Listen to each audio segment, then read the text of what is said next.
Hello again, and welcome back to this video series on gathering evidence to make strategic decisions. In this second series, we're going to be talking about analysis of industries' structures, and that will complete the three parts of our review of gathering evidence about the external environment. That is economic, market, and industry analysis. Then we'll move on to methods for gathering evidence about internal capabilities. And as you will recall, that defines the two-part scope of gathering evidence for strategic decisions. The first part is to gather evidence about the external environment, the economy, market, and industry elements that are relevant to your firm's performance potential, and internal capabilities. And as you also probably will recall, the essence of good strategy formation is to achieve a fit between the external environment, the problems and the opportunities in the external environment, and internal capabilities. Part of making good strategy is to bring those two into alignment, which is a lot easier said than done. So with that, I will simply move straight into beginning our discussion of the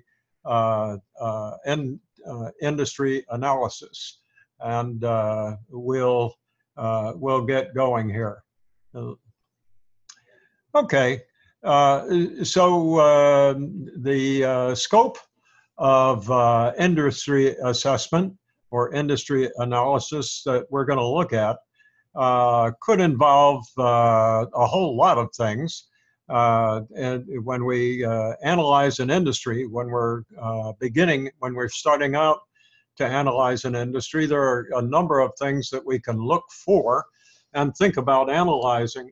Some of the key questions are on this slide. What is the growth potential of this industry? What are the driving forces of change? Is this industry stable or not stable, unstable? How reliable is the demand for what this industry produces? Is it a risky industry, or where there's a lot of uncertainty, or is it one where we can feel confident in making investments? What's the profit potential of this industry? We've got a great tool that we will go over to make a decision about the profit potential of the industry that our company is in.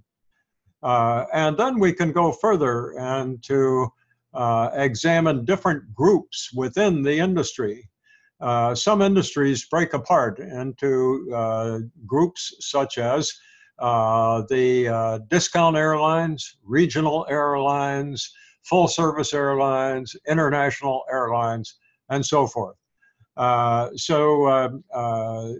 It's often very useful to break industries into these groups and analyze them individually. And these groups, we'll find out, are called strategic groups.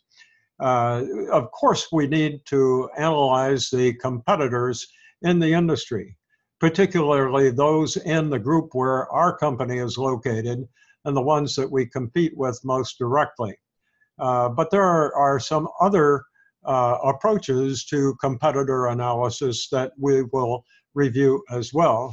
And finally, we'll take a look at the difference between industries that are highly concentrated without a whole lot of competitors and those that are more fragmented, where there are a lot of competitors, many of whom are about the same size.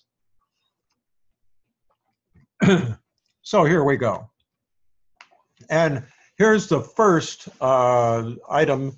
It's not the first item that was mentioned on that checklist, but it's the first item that almost always is examined in chapters of strategy textbooks on external or industry analysis. And it's a model given to us by Professor Michael Porter at Harvard University. He published this model way back in 1980 in a book that happens to be on my bookshelf. And the year prior to that, he summarized what he was going to publish in an article in the Harvard Business Review. So this model has been with us for quite a long time. And during that time, because there's a tendency for academic publishers to look for, always to be looking for what's new and different, sometimes people don't pay as much attention to this model as they used to in years gone by. But it happens to be one of the most useful and powerful models that is available to us. And so it's really important that you become familiar with it. Now, before I get into the details of this model, do you notice that little equation in the lower right-hand corner of the screen? Some of you will recognize it, I imagine. Others won't.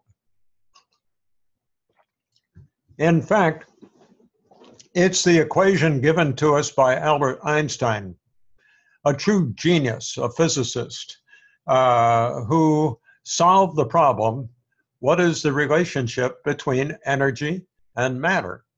And this simple little formula gives us the answer. Energy is equal to the amount of mass multiplied by the speed of light squared. Two variables and a constant. The most complex problem that physicists could imagine back when Einstein dealt with this problem in the early 1940s. What is this relationship when all the variables in the universe might be taken into consideration? What's this relationship between matter and energy? And Einstein didn't have computers. He didn't have calculators. He didn't have email. All he had was a brilliant brain, paper and pencil, blackboard and chalk.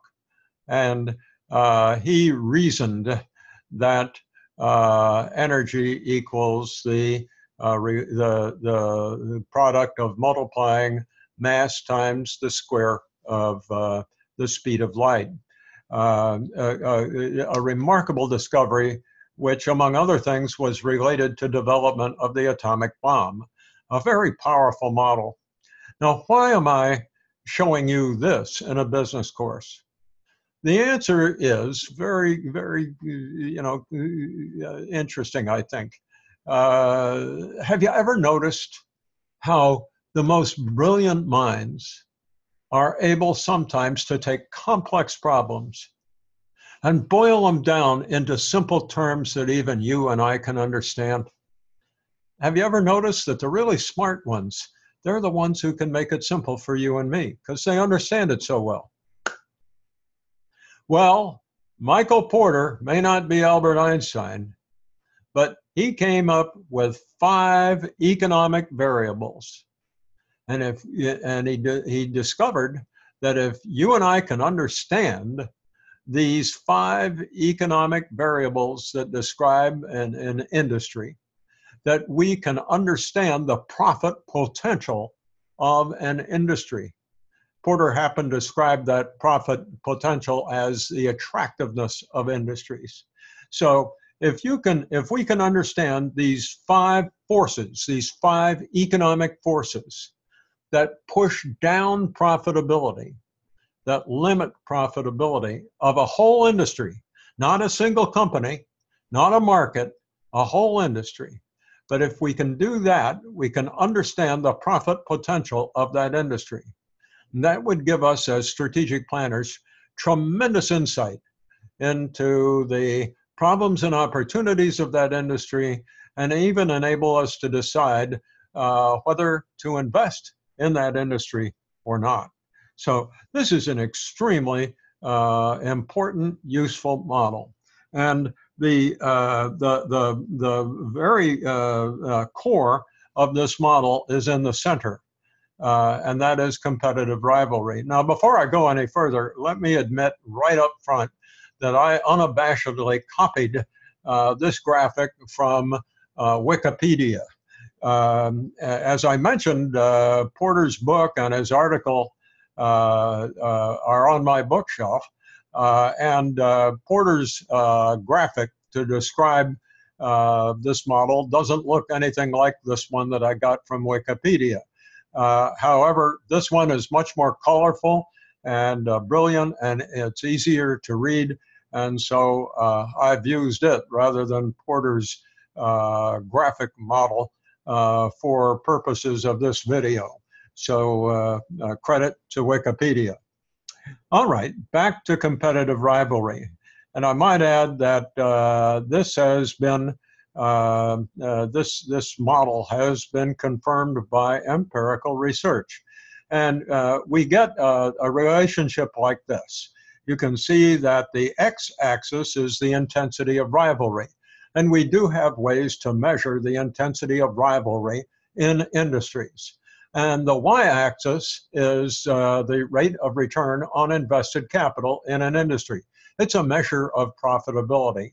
We could use others, but this one seems to work the best. Now, I've done this research with students in my classes.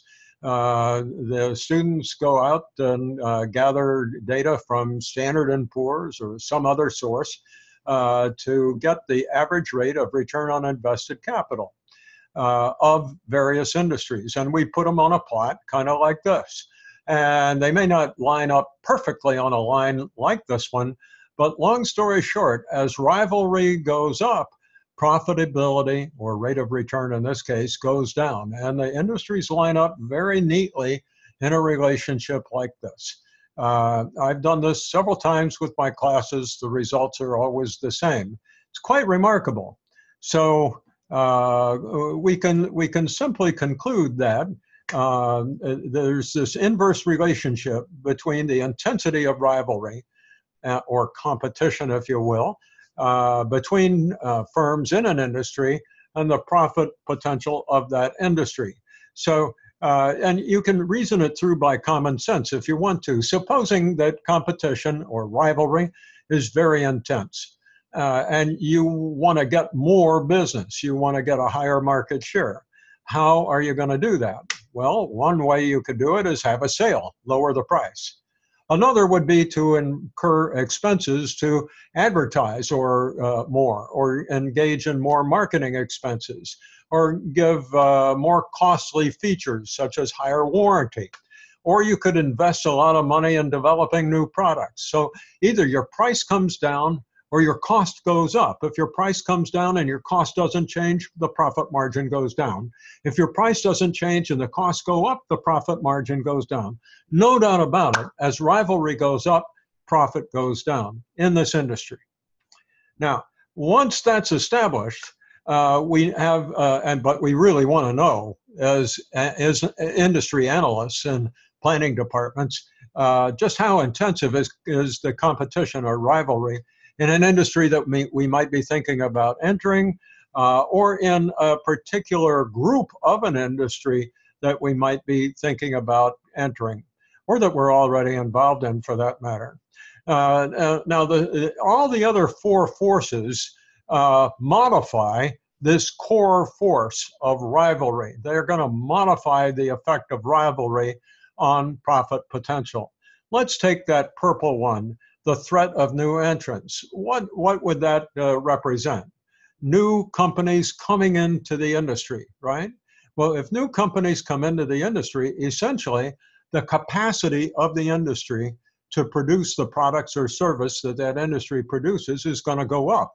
Now, if demand doesn't change, what's going to happen? Supply goes up, demand does not change, the price is going to go down. Prices of that industry are going to go down.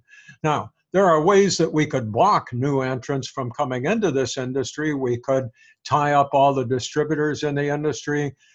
We could enter into certain alliances. We We could drop prices so that it becomes unattractive for new entrants to come in. We could add new capacity, which would force down prices, but at least it would keep new entrants from coming in. But essentially, when new capacity comes into the industry or there's a threat of it, then what's going to happen is, in order either to keep new entrants out or to counter attack new rivals coming into the industry, prices will come down simply because this relationship between supply and demand has been altered. And so new entrants and the threat of new entrants into an industry are going to push prices and profit margins down, or they're going to push the cost to block the rival from coming in up, which again is going to push profit margins down. Usually new entrants mean prices come down. So rivalry pushes profit margins down. The threat of new entrants pushes profit margins down. What about the threat of substitutes? We talked about substitutes in part 1 of this series when we talked about bottled water being the substitute for cola drinks or other beverages like coffee or beer. Of course, there's not much of a substitute for a good beer, but nevertheless, in many industries, the product of that industry provides customers with satisfaction or the ability to perform some function, but there may be another industry that can produce another product that will give the buyer, whether it's an end-use consumer or an industrial buyer, a similar benefit. An extreme example would be a substitute for business travel is now video conferencing, isn't it? So there are just many substitutes. At the end of the day, what happens when there's a threat of substitutes is that those substitutes, even if they're just a threat, will put a ceiling on the price of the product that your company now makes. So if that substitute can provide the benefit to the buyer of what your product already makes, and perhaps even more, then the only way you can counter that substitute is either lower your price or re-engineer your product to offer even more benefits to the buyer than the threatened substitute will offer. So your cost will go up or your price will have to stay down. And the substitute essentially puts a ceiling on the price of your products, right? And so essentially, the threat of substitutes either raises your cost again or lowers your price, and it pushes profits down. There's one generic strategy when there's a threat of substitutes, perhaps due to technology in an industry, and that's to be the substitute. If there's going to be a substitute for what your industry produces, that industry is in jeopardy. And if you want to stay in business, you've got one strategic alternative, and that is to be the substitute. Canon ended up making digital cameras.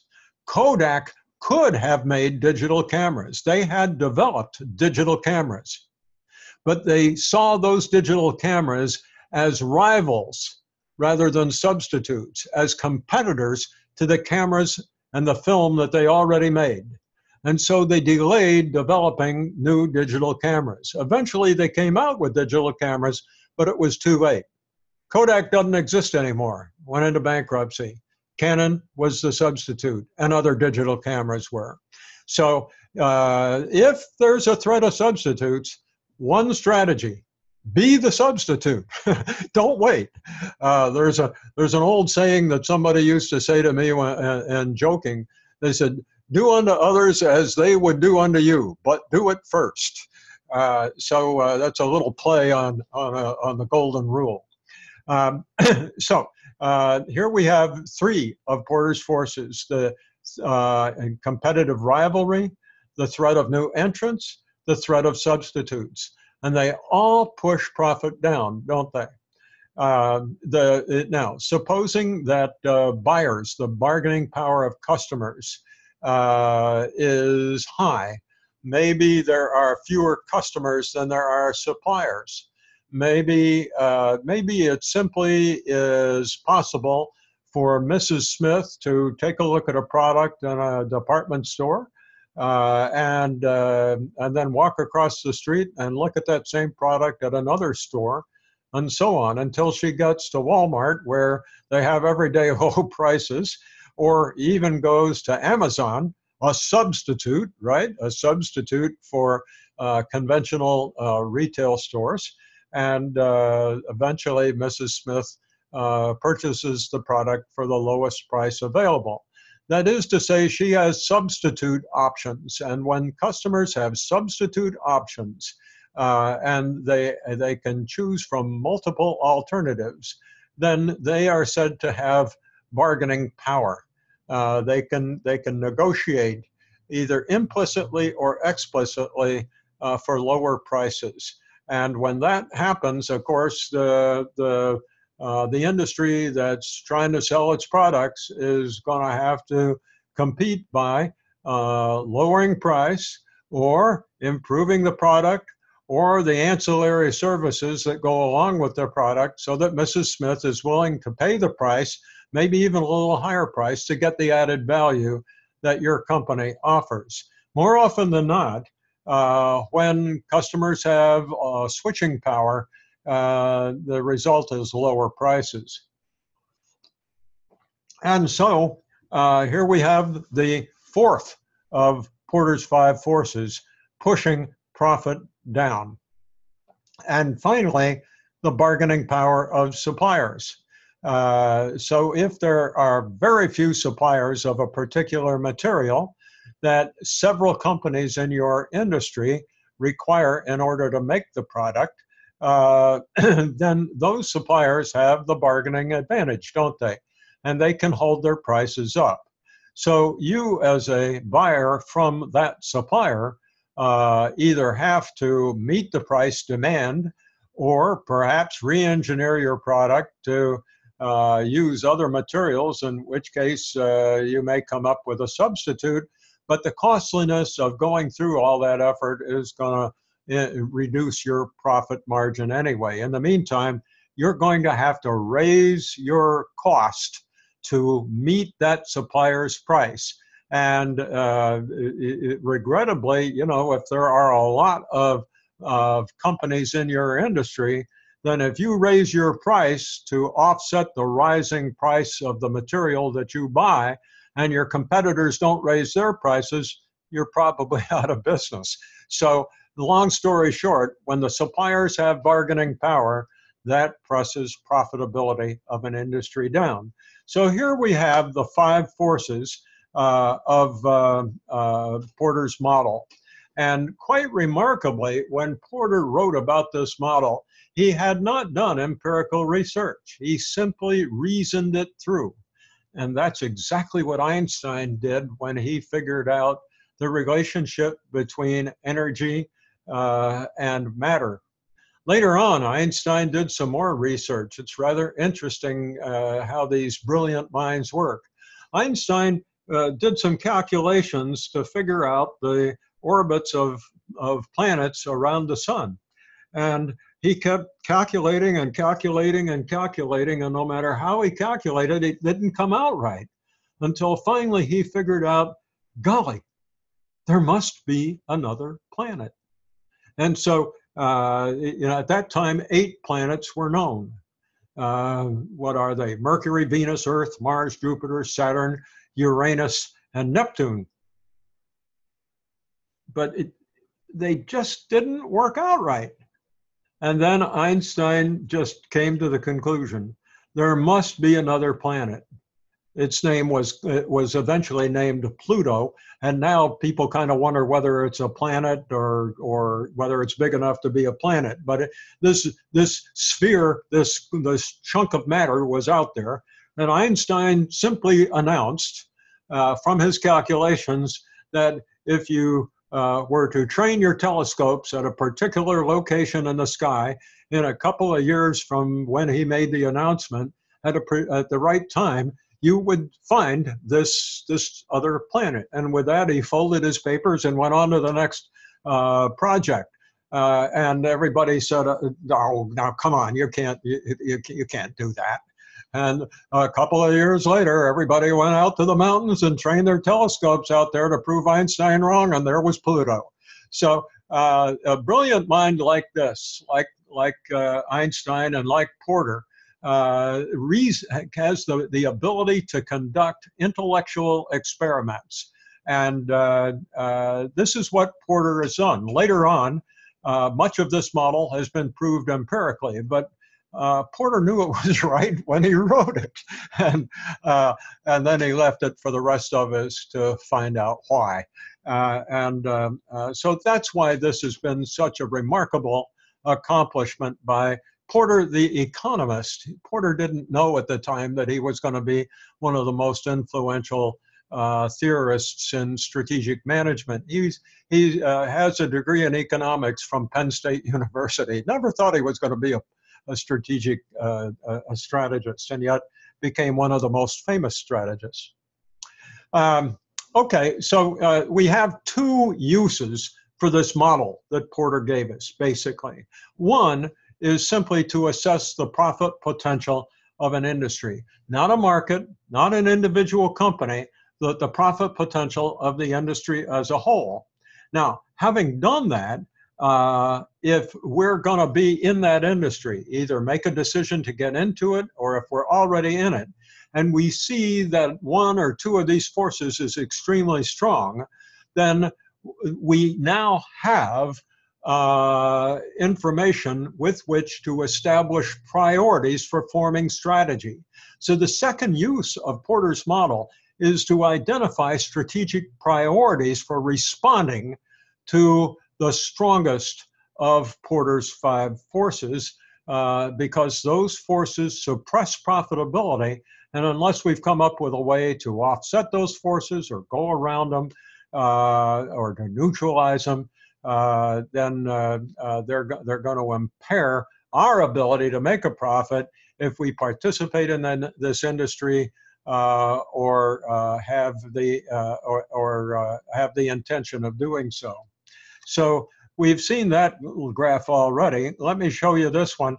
I'm not going to go through all the details of what's on this slide, but in his book in 1980, there is this list of 10 characteristics of industries that have a high intensity of rivalry.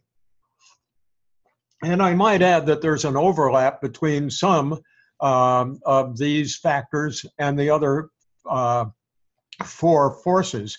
Now, I'm not going to get into this right now, but if you're doing a project in my course and you've got to analyze the industry that your company is in, then a good idea is to take a look at this checklist and just ask yourself, how many of these characteristics are in the industry that your company is in? And if there are a lot of them, you can pretty well draw the conclusion that the rivalry is pretty intense there. If you don't see a lot of them, on the other hand, then that may give you confidence that rivalry is not a great threat to profitability of firms in your industry. Now, here's this thing that I talked about earlier, strategic groups. What Porter later on realized was that within a single industry, there are groups of companies that behave differently. They have different business models. And the example in your textbook is in this, this exhibit, which I took from your textbook. And it contrasts 2 different groups of companies in the pharmaceutical industry. One group of companies is all about research and development, developing new molecules and eventually new drugs. If they finally come up with a new drug and are able to get it patented, then that patent will last for 17 years. it'll take them half of that time or longer to get the Food and Drug FDA, Food and Drug Administration, to approve the drug for marketing. And so in the remaining 7 or 10 years after it's approved for marketing, the company that develops this new drug will have protection. Other companies are prohibited from offering the same drug. This enables the company that did all that research and development to recover its research and development expenses. And while that's going on, you and I have to pay high prices for that new drug. But when the patent runs out, then this other group of companies called the generic drug manufacturers, they're not about research and development. They do research and development, but they don't do anything like the intensive research and development that the proprietary group does. Instead, they're all about efficient manufacturing, mass marketing, distribution channels, producing the product at a low cost and charging a low price. It's a completely different business model than the proprietary group. And now in this industry, there's at least one more group, and they make what are called the biological drugs, the drugs that are made from organic molecules rather than chemicals.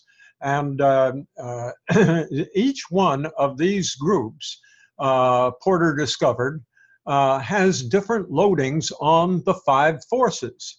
And he actually wrote that the way you know you have a different strategic group within an industry is because that group will have a different set of readings on the 5 forces. And so he wrote, if you've got a group of companies that has a different set of loadings on the 5 forces than other groups, then you've got a new strategic group. And there's something else that economists have discovered is that the emergence of strategic groups actually characterizes the emergence or the evolution of industries. So many new groups form in established industries as technology and the state of the art in that industry evolves over time. Okay, so that's Porter's 5 forces and strategic groups. Now we're going to move to a new topic in industry analysis, and that's the analysis of industry life cycles. Industries, just like you and I, have life cycles. Here it is. This is another exhibit from your textbook. And as you can see, there are 5 life cycles. Embryonic. In the embryonic stage, at the very outset of an industry, there may be only one rival, one producer. And so competition's not very intense in that industry, is it? Because there's only one company. Then maybe there's another. But there's these companies don't have much volume. Their relative costs are pretty high. Their prices are pretty high. There are not large markets for these products because not many potential customers have heard of them. These companies are just trying to figure out what the standards, what the characteristics of this product ought to be. But if people discover the product and begin to like it and want it, the industry will begin to grow because the demand for that product will begin to grow. And at this point, what happens is that there's a rush of new companies into the industry, very likely. And each of those companies is trying to establish the standard, what the nature of this product is going to be when it's marketed in even larger volumes. So the industry grows and more companies come into the industry until finally the industry grows a little too fast. And at the same time, there may be a recession or a downturn in the market, and there's a shakeout. And it's at this point that Darwin's little game comes into play, because in that growth sequence, there will be a lot of companies that don't have all the right stuff. They're making products that are, and all products like those are in demand because the market's really interested in them. But eventually, you know, something happens to alter the supply-demand balance. And at that point, the weaker companies get eliminated. And we'll see a model later on that explains how that happens. What will be left will be just the strongest of those who survived the shakeout. And a lot fewer companies will remain in the maturity stage than existed in the growth stage.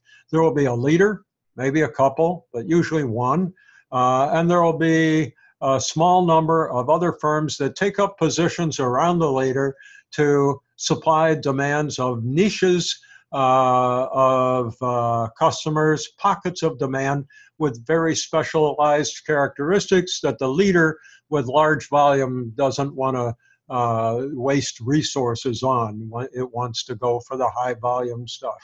Now, you can see there's a final stage, the fifth stage, the decline stage.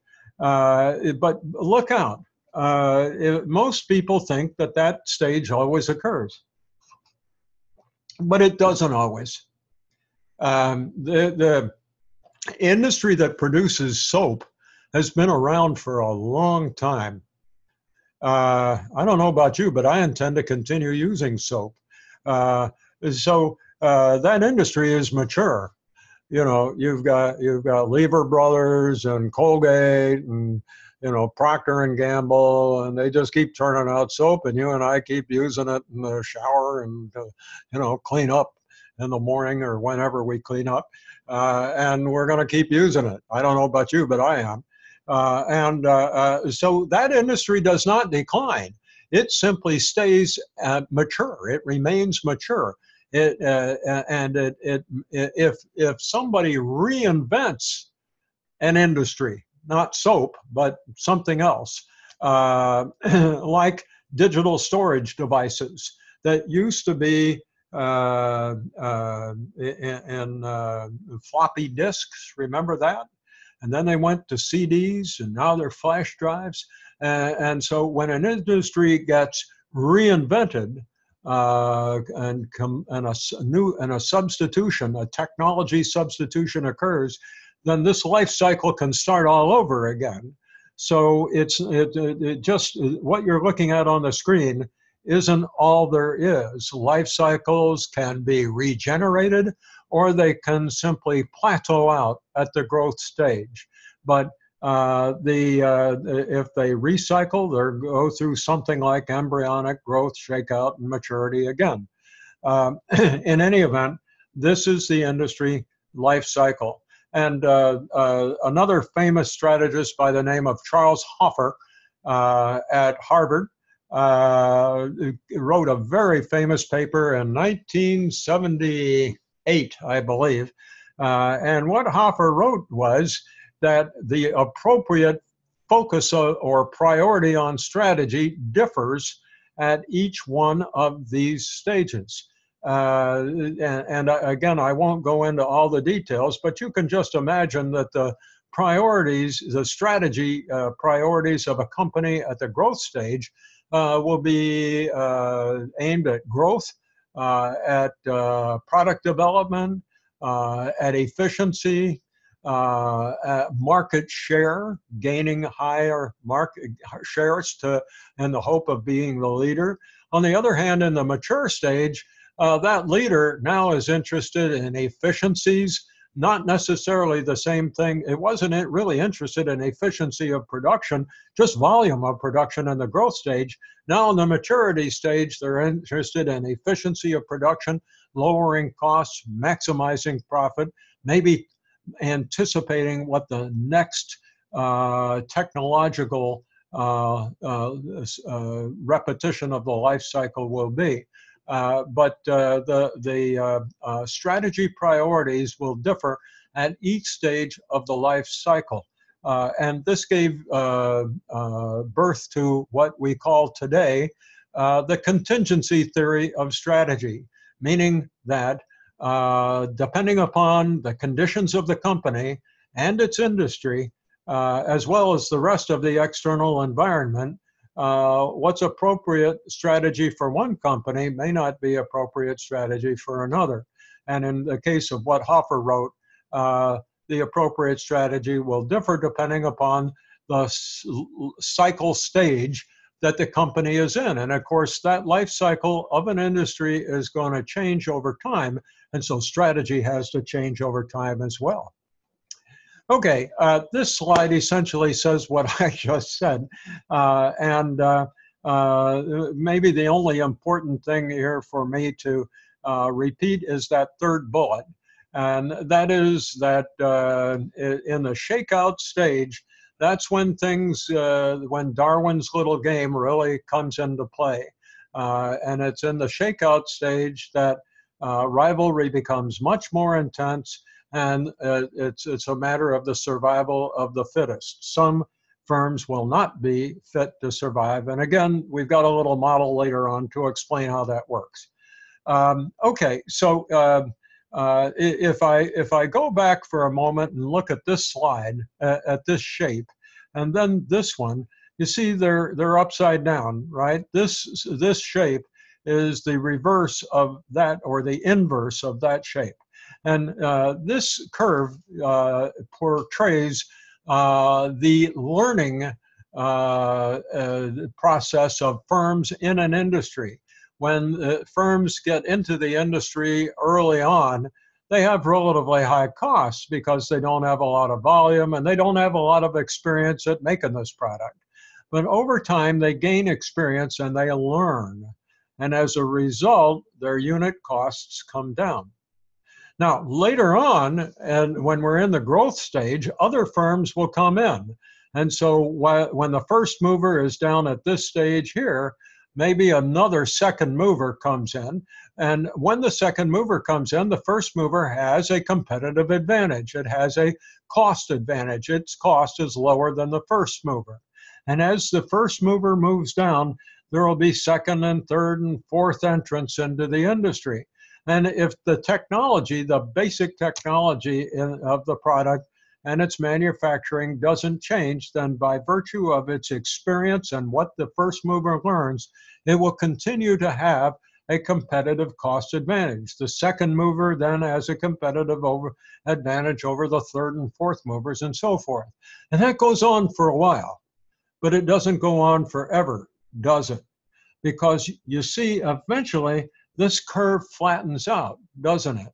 And if I were to extend this curve long enough, it would be perfectly flat. And the first mover, the second mover, the third mover, and the fourth mover, they would all be on a flat line, which means that they would have all learned how to make this product essentially the same way. And that's practical. That's not just theoretical. Firms hire each other's engineers, each other's salespeople. They do business with the same suppliers who provide them with the machinery that they use to make their products. And over time, they all pretty much come up with the same state of the art. And at that point, all the competitive advantages have been competed away. So at that point, what are you left with to drive costs for even lower? Answer, not much. There is one way, though, and that's scale economy, to do business on a higher volume. And that's why down here at the mature stage of the life cycle, we see lots of acquisitions. Also, when the mature stage is just beginning, as during the shakeout stage.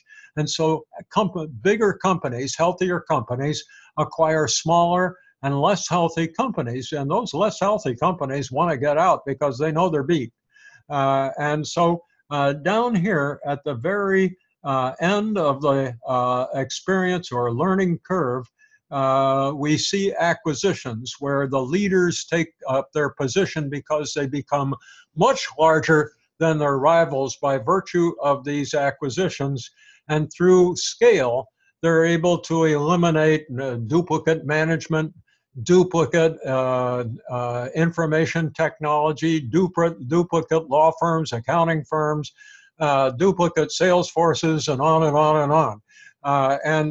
So the volume goes up, but the cost doesn't go up as fast when this acquisition occurs, and consequently, it is possible with scale economy to improve operating profit margins. And but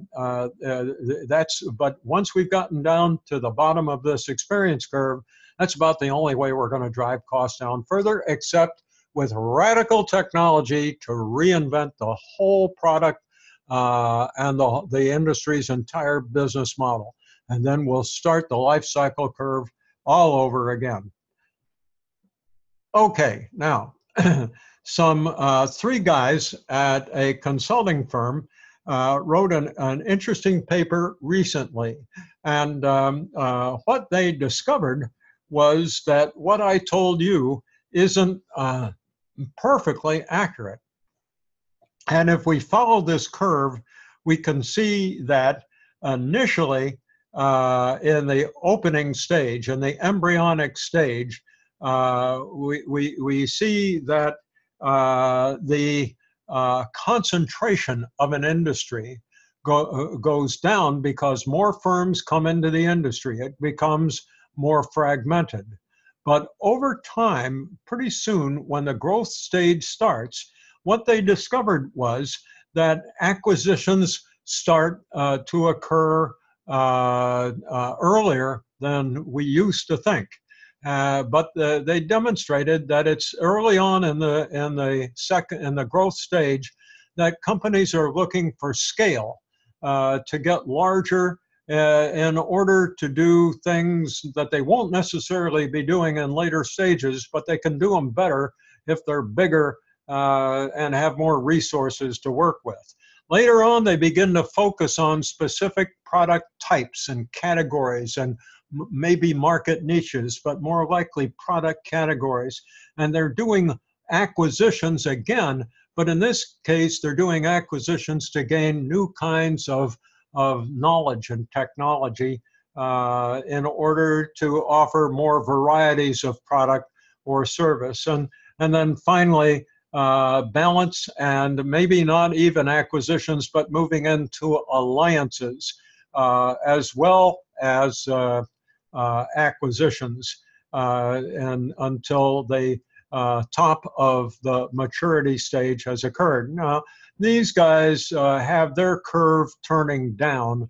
I'm not sure that's appropriate because basically these are the first four stages and they take us through maturity. But when we're talking, they want us to think that the decline stage is reflected here as well. I'm not sure that's true because really the power of this model shows that acquisitions begin to occur much earlier in a life cycle than we used to think. And these acquisitions serve different purposes as firms are moving through the life cycle. But the result of these acquisitions is that over time, industries become more concentrated. What do I mean by concentrated? First, let's look at this slide, which shows a representation of a fragmented industry. And you can see this is an industry that has a large number of companies. Each one of those blue circles is a company. And the number in each circle represents that company's market share. And you can see there are a couple of pretty good companies. They're pretty good size with 15% share, 10%. But then there are there are a few more mid-sized companies and lots of little companies with 5% market share. There are even some with 2%, 3%, 2%, 1% market share. So it's a pretty fragmented industry. And Porter writes that when industries are fragmented, the intensity of rivalry usually is a lot higher than if an industry is concentrated, and we'll look at that possibility in just a second. And so if we were to pile these guys on with a 15 and then the 10 and then the 8 and the 7s and so forth, after initial, the accumulation of market share goes up at a pretty good clip briefly, the line is pretty straight from there on. I've made this line curve a little more than it should have. Now, I probably ought to do it over, but basically when we're just piling on one more 5%er, you know, what we've got is a straight line and then a little bit of curve when we get to the 3, the 2, and the 1. and I sort of curved it a little more than if I'd have done a better job, I would have. So that's a fragmented industry. And in a fragmented industry, lots of characteristics exist, not least of which is those 5%ers have a chance of being an industry leader if they can come up with a business model that's better than the leader, come up with a better product, a better technology, a better marketing approach, better distribution, maybe a whole new category of products, maybe even selling those products in a whole new market segment that didn't exist before. Lots of cases like that exist on the books. Now, when we're in an industry like this one, where the industry is concentrated, this is probably up near the mature stage, right? And here we've got one leader with a 35% market share, one contender at 25%, and three at 15%. And those 15%ers are probably serving specialized market niches. The 35% leader is quite satisfied to have them because it doesn't want to make what they make, so it leaves them to do what they do so that it can get the cream, the cheesecake, the big customers with the big profit margins and the big volume. And maybe the 25%er is serving one strategic group, and the 35%er is serving another strategic group. And so if I were to draw the line properly, in this case, you could see, if I were doing a good job of it anyway, that there would be a much sharper break in this line than that last one that we looked at, because the accumulation of market share would be a lot faster. After all, we only have 5 companies in this concentrated industry. And the kind of strategy that these firms take up will be much different than the strategy that we find in an industry like this one. So it's really useful to know whether your industry is concentrated or fragmented, and just what the nature of that concentration or fragmentation might be. Think of the automotive industry. Think of the automotive industry in China versus the automotive industry in Japan, just as an illustration. And you'll get an idea of what I'm talking about.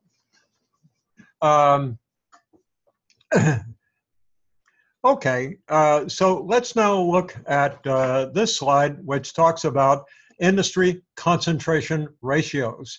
The way we characterize the, I'm sorry, you can see that I have now been visited by my consultant here.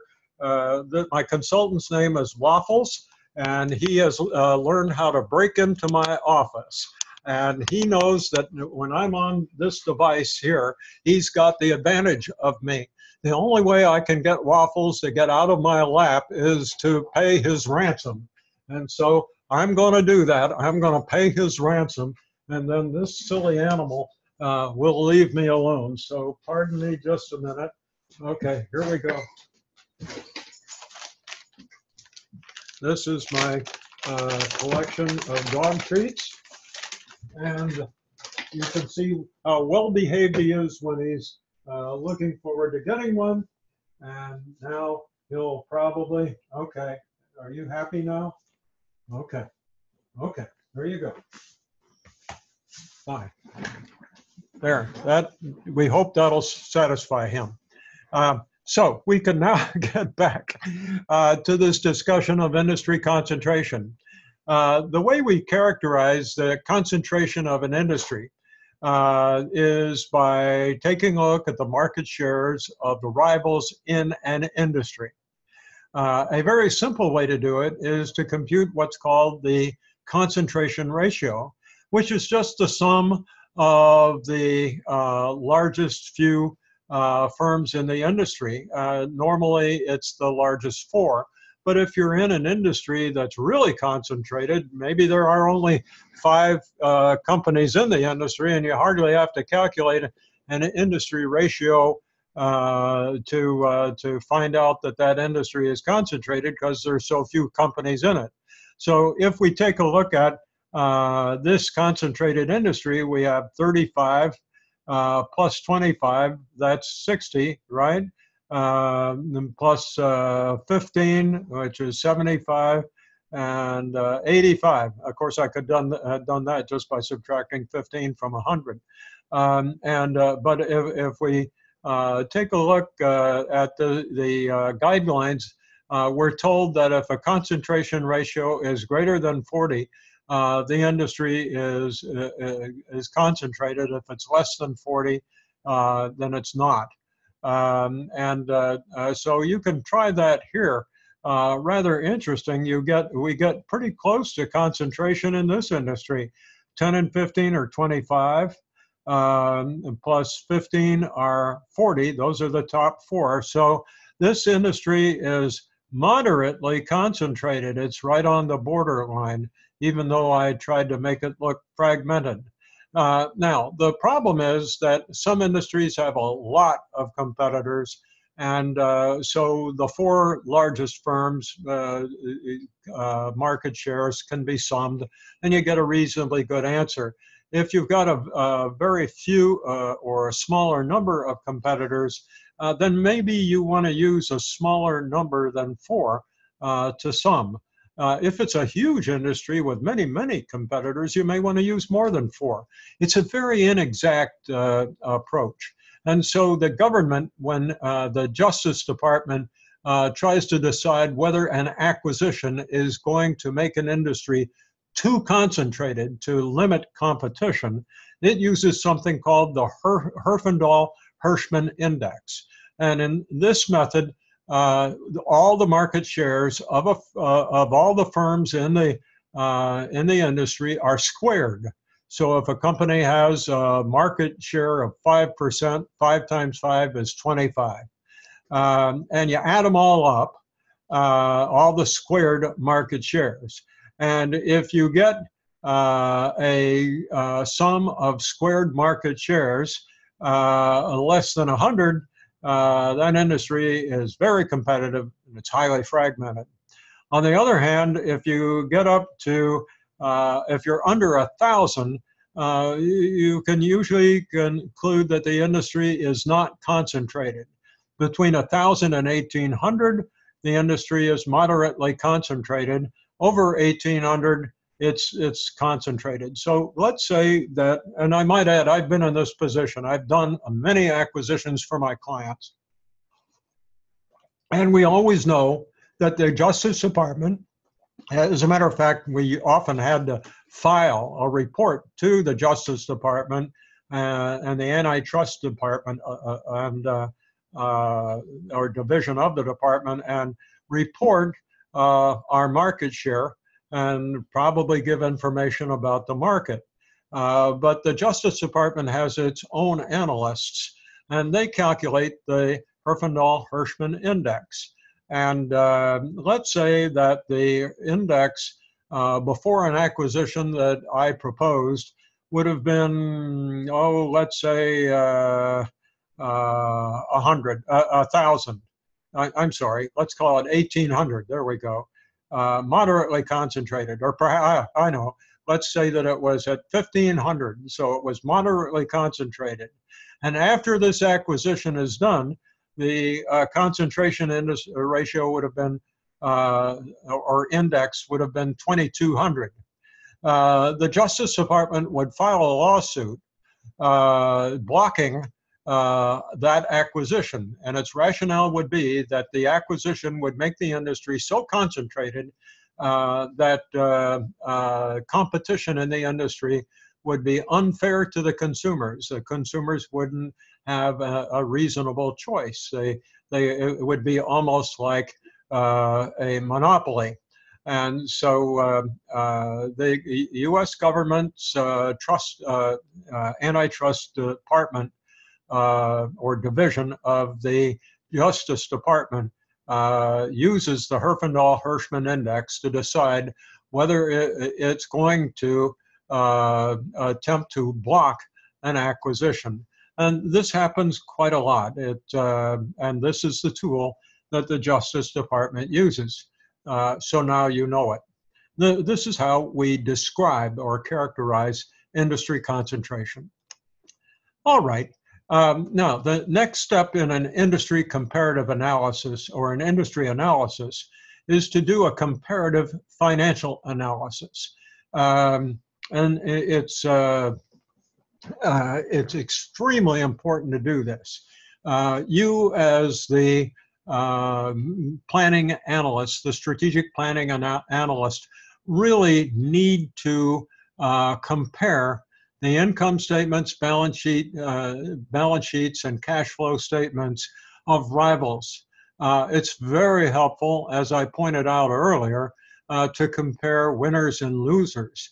Why is it or what is it that characterizes winners compared to losers? Do they have greater investment in research and development? Do they have larger marketing expenses? Do they have lower proportionate costs of goods sold? Do they have faster asset turnover? Is their inventory turning faster? Are they collecting receivables faster or maybe not as fast? All those kinds of variables will come out of a comparative financial analysis. So you want to compare your firm's financial results with those of the leader, if you're not the leader, and with those companies that you compete against the most. Now, it's very important to understand that what you will not get from this analysis is a fundamental answer of the differences between the companies. What you will get, if you'll allow me to use a metaphor, is an indictment. You won't get a conviction, but you'll get an indictment. You'll get probable cause. All right, you'll see that perhaps there's a relationship, if you look at these bullets on the slide, maybe between differences in research and development expenditures and cost of goods sold. That may mean that the R&D and the engineering expenses are being invested in ways to develop new processes, ways of making the product more efficiently. Or it may be that there are research and development expenditures are related to new product development. So this it may be that the company that you're comparing yourself against has found a way to be more productive in developing new products, and so forth. Marketing expenses, all the rest. Once you get these differences in financial results or financial indicators of companies in the same industry, or better still, the same industry group, then you can challenge your engineers, your line managers, your marketing executives, the folks who understand the functional capabilities of your company and your industry, and you can ask them, what is it that this other company is doing that makes it so much better than the losers, or maybe even better than your company? If your company is better than the others, then why is it that those other companies aren't doing as well?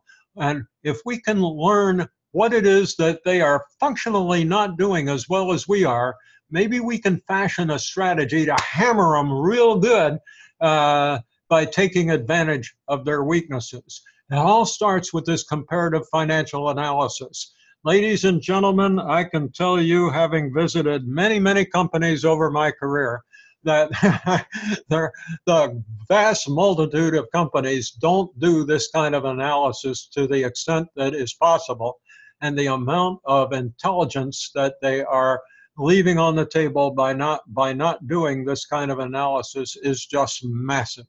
So take it from an old warhorse that's done this thing a few times.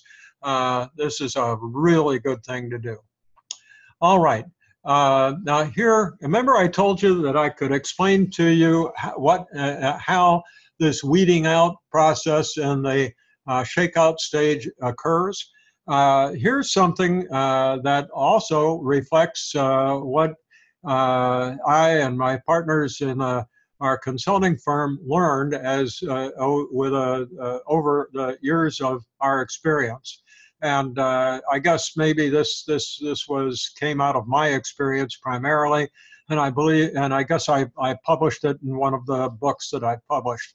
But think about early on in the life cycle of an industry, the arrow off to the left. You see, it's bigger than the other two arrows on this diagram, and it's full of new arrivals into the industry, and they're all competitors, and they're just trying to compete and gain market share, and they pretend they're fish, and those fish swim into a screen, the first screen.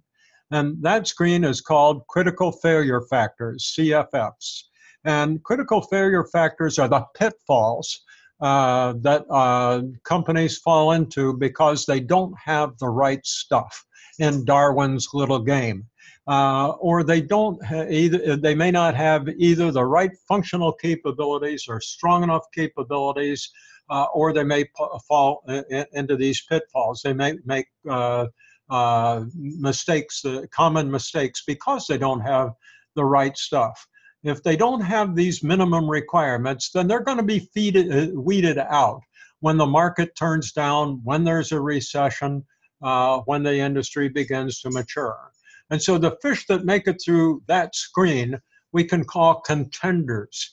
They're the ones that have the right stuff. They can perform the mission that this industry performs for society. Now the question is, can they be the best at it?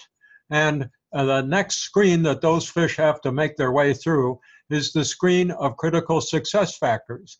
It's this screen that most strategy books look at, strategic management books look at, and these are called critical success factors. These are the functional capabilities, whether they're marketing, engineering, manufacturing, asset management, financial, that separate winners from losers. And so in our work as consultants, we really like to go find out just what exactly those critical success factors were, because if you know what they are, and you're an analyst for working for a consulting firm, or if you're working in the planning department of a large corporation, then you can set your priorities to identify those functional capabilities in your company, and then identify your relative strengths and weaknesses. I'm sorry, I've got to pause this recording for a minute. I'm being attacked by a dog again. Okay, I'm back with you. So knowing critical success factors enables us to assess our internal capabilities and enables analysts to work more efficiently by identifying the factors that make the greatest difference in competition. So it's very useful to do this analysis. Now, the good news is that what I have found in some 40 years of consulting and looking at companies is that each industry has very few critical success factors. I've never seen an industry with 10 critical success factors. I don't think I've seen more than 8. Don't think I've seen fewer than 4. Let's just pretend, by way of example, that there are 5 critical success factors in your industry. Remember in high school when you had to calculate the number of combinations and permutations of things? If there are 5 items, 5 critical success factors, how many combinations of those factors can there be? 5 times 4 times 3 times 2 times 1. 5 times 4 is 20, times 3 is 60, times 2 is 120. 120 different ways to combine 5 things. And these critical success factors don't exist independently and alone, but rather they exist as bundles of critical success factors. So when you understand the critical success factors, you also have to understand how they interact with other critical success factors. So whenever I analyzed an industry, I tried to understand what these factors were that separated winners from losers. When you do that as an analyst, you will have the benefit of being able to focus your priorities on those functional capabilities that will make the greatest difference competitively. And so when you do your work and executives are watching what you do and reading your reports and comparing them to the work of other analysts, they're going to be impressed by how you always seem to zero in on the most important topics and seem to get at the nub of the issue when maybe the competitors, the other employees in your company aren't able to focus on those highest priority issues. And that will eventually get you promoted and give you success in your career as a planner. So knowing about critical failure factors and critical success factors can be a tremendous advantage to you as a professional.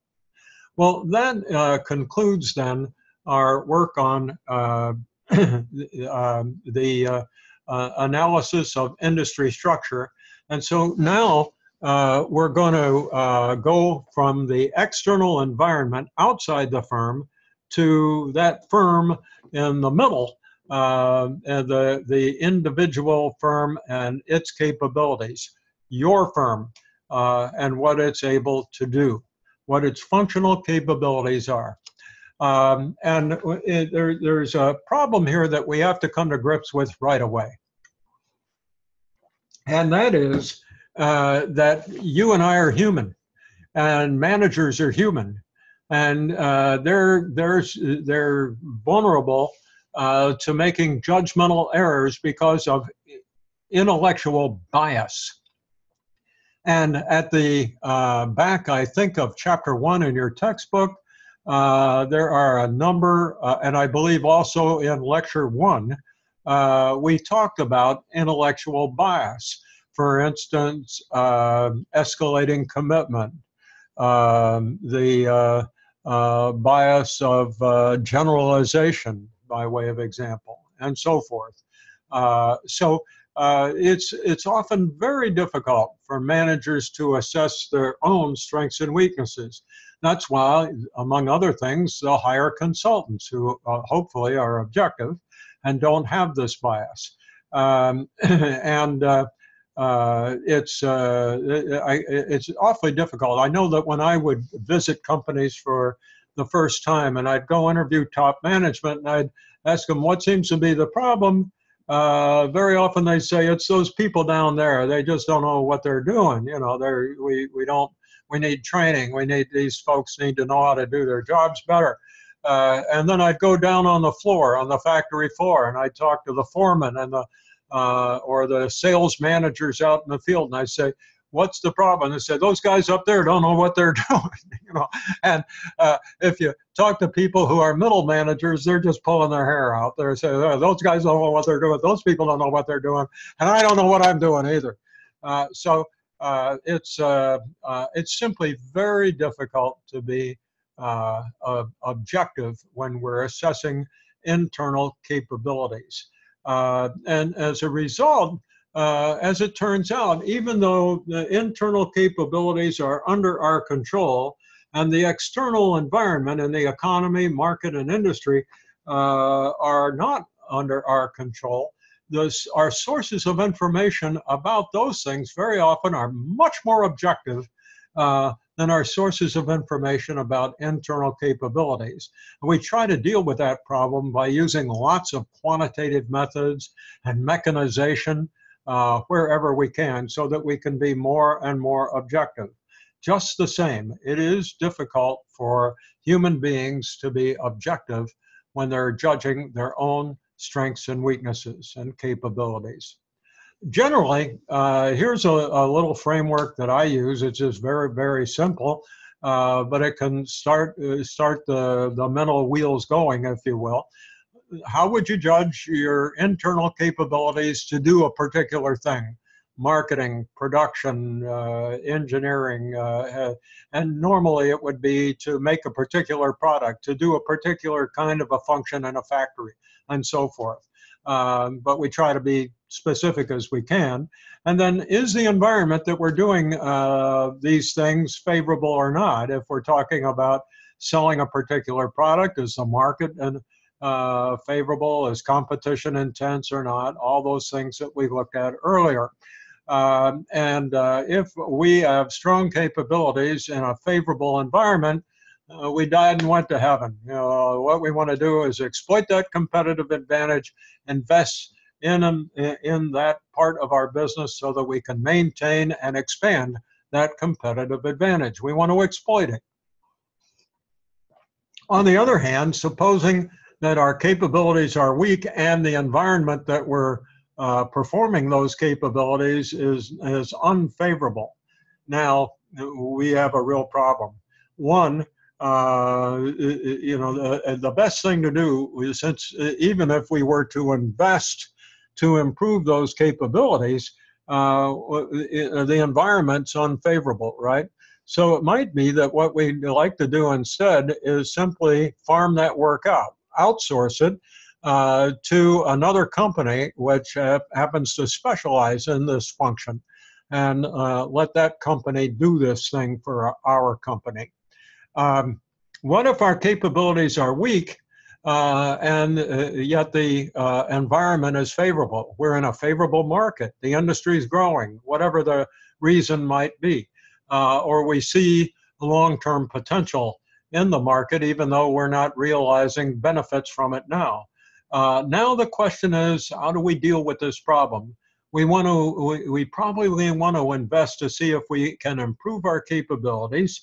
Then if things go well, reinvest. On the other hand, if they don't, we're kind of down in that lower right-hand quadrant again, and we need to think about outsourcing. Normally, if the environment is favorable and our capabilities are weak, what we're going to do is get some more talent in there and see what we can do about beefing up our capability. What if our capabilities are strong, but the environment is unfavorable? Now we've got another question, don't we? Since it's unfavorable, if we invest in that segment of our environment, we're not, even though we're good at it, we're probably not going to get much of a return on investment. So maybe the best thing to do is take those resources and move them to a more favorable environment, another market segment, another industry group, maybe a whole new industry. At least that is kind of the way we should be thinking. It may even be appropriate if the environment isn't favorable. Maybe we're making a product line that we're good at, but the demand for it is just not there, or it's tailing off.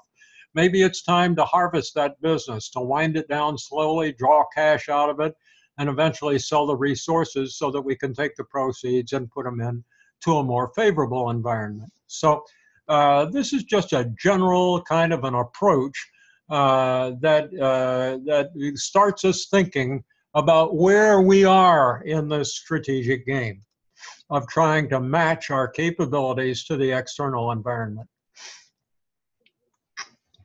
Now, here is a graph that you undoubtedly are familiar with. Almost all the students that I meet have already seen a SWOT analysis.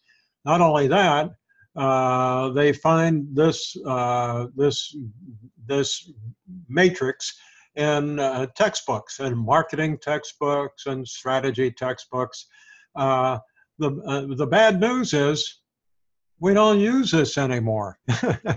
The profession about 15, 20 years ago, after a very influential article was written in the journal Long Range Planning, just opened our eyes to the obvious, and that is that SWOT analysis puts blinders on us. It keeps us looking at our present business and our capabilities, strong or weak, and our present market where we do business, where we look for opportunities and threats. But the world that we live in today, our markets and our industries are moving very fast, aren't they? They're very dynamic. Technology is changing. The nature of markets is changing. The nature of competitors is changing so fast that if we do a SWOT analysis, we're kind of blinding ourselves to where the trends are headed. And that can be a real pitfall. Just imagine Steve Jobs talking with his planning director and some other managers in his company about coming out with a new product to take advantage of MP3 technology. They had remember that the Sony Walkman was this thing that people would wear around their waist, and they would put tapes of music in it so they could listen to the music while they jogged. But after that, there was nothing else in the way of mobile music. So Jobs is hearing from his managers that it might be a good idea to come up with something to provide people with mobile music. And so he looks at his planning director and says, well, planning director, what do you think? Should we do this? And the planning director says, well, let's do a SWOT analysis. All right, so Jobs says, all right, what are our strengths and weaknesses to make mobile music, maybe with MP3? And the other managers say, well, damn, we don't know because we never did this before.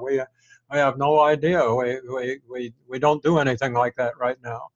And the planning director says, well, how about opportunities and threats in the market? What do you think about that? What are opportunities and threats? And they come up with some ideas. And at the end of the day, they say, but, you know, there isn't any real market for this stuff yet because nobody else does it either. And we really don't know what the opportunities and threats are. And Jobs throws his hands up and says, well, I was kind of interested in this iPod idea. But after listening to this conversation, the hell with it. Let's move on to something else. Forget about the iPod. That's not what happened, is it? No, it's not. Because Apple didn't do a SWOT analysis. Jobs knew that there was a demand for mobile music and they could take advantage of MP3 and that the iStore idea, and the rest was history. So we just don't do SWOT analysis unless our industry is very mature and our company is mature. Then things are not changing so fast. And then it's okay to do a SWOT analysis with two reservations, actually. One, instead of calling it SWOT, let's call it SWOP with a P instead of a T, right? Strengths, weaknesses, opportunities, and problems, not threats. Many problems are not threats, but we have to solve those problems before we can come up with a good strategy. Okay, threats certainly are problems, but they're not the only problems that we have to deal with.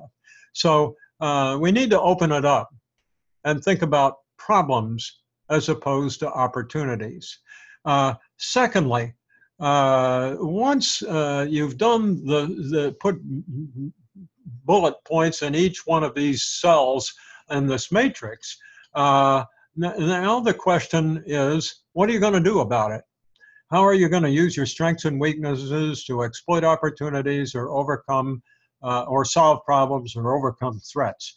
But very often, believe it or not, I see people who fill in the cells of this matrix, and they never come up with the action to be taken portion of the exhibit that comes underneath the SWOT analysis matrix. They fill in everything on the matrix, but they don't put underneath it the bullet points of what action is going to be taken. It's sort of sad when people fill out this matrix and think they've done strategy for some strange reason. Nevertheless, it happens a lot. Most importantly, I want you to know that in the profession, the strategic planning profession, we do assess internal capabilities. What are our strengths and weaknesses? In the external environment, we assess problems and opportunities. Those are the conclusions we draw. But we don't need to make a little matrix like this, and especially we don't let an analysis like this constrain our thinking. Remember the chronological dimension, trends, forecasts, and alternative futures. What's the future hold? You know, where is everything going? Where are the changes possibly going to occur? What do we have to be prepared for? SWOT will not get you that. And that's why we don't use it anymore. Okay, so here's a little diagram that was put in a book by a famous guy. His name is Kenichi Ohmae. He was a Japanese guy, and he was the managing partner of probably the most famous strategy consulting firm in the world called McKinsey & Company. And Kenichi Ohmae would often find simple ways to approach complex problems. We've heard that before, haven't we? So this was one of his favorite diagrams, and he just simply asked you to ask his clients to characterize their products based on their price or cost and quality compared to competitors. So is the relative quality of your product low or high? Is it cost relatively, or the price low or high? So if you've got a high quality and a low price, that's the lower right-hand corner of this diagram, you died and went to heaven. You're a winner. Everything's good. You've got a favorable, competitive price and superior quality, and what you want to do is keep on doing what you're doing, and just invest in doing more of it, along with planning for what you're going to do differently in the future. But that's a winner. Now, what if your quality is low, but your cost and probably your price is high? Well, then Kenichi Ohmae says, no excuse for that. You either have to value engineer it to get its costs down and its quality up, or quit making that product. But if it's a functional capability we're talking about, and you still have to have that capability, the best thing to do is outsource and have somebody, have another firm that specializes in this function do it for you. Now, what if your quality is low and your price is low? Remember names like Dollar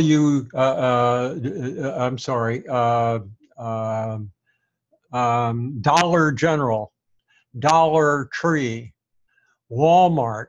These companies don't offer crap, but they don't offer high quality.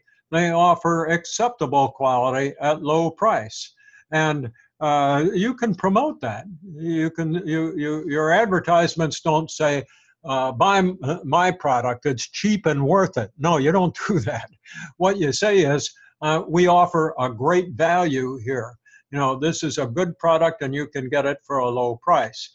Now, what you want to do is constantly be working on your quality as well as your cost, but you're going to be a value leader here. And if you promote that value, you can do quite well. And these days, and we talked in part 1 of this series about consumers' economic pressures on their discretionary spending power.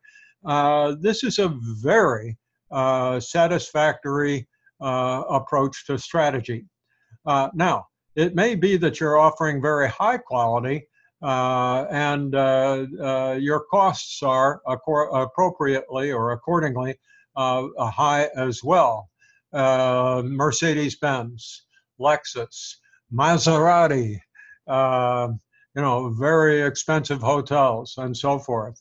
What these companies have to do is make sure the customer knows that there's plenty of quality there, and so much so that the customer is willing to pay more for it. Now, you always want, in a situation like that, to try to develop even better quality and to make sure that the customer, you're doing it at a price point that doesn't price you out of the market. But clearly your marketing is a whole lot different than Walmart, right?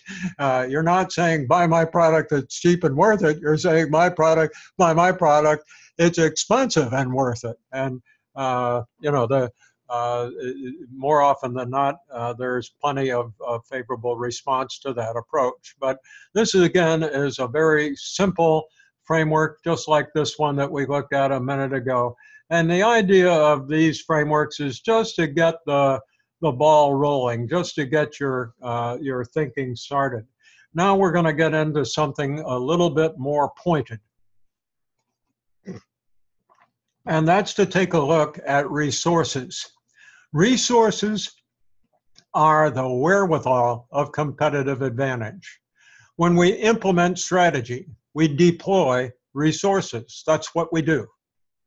The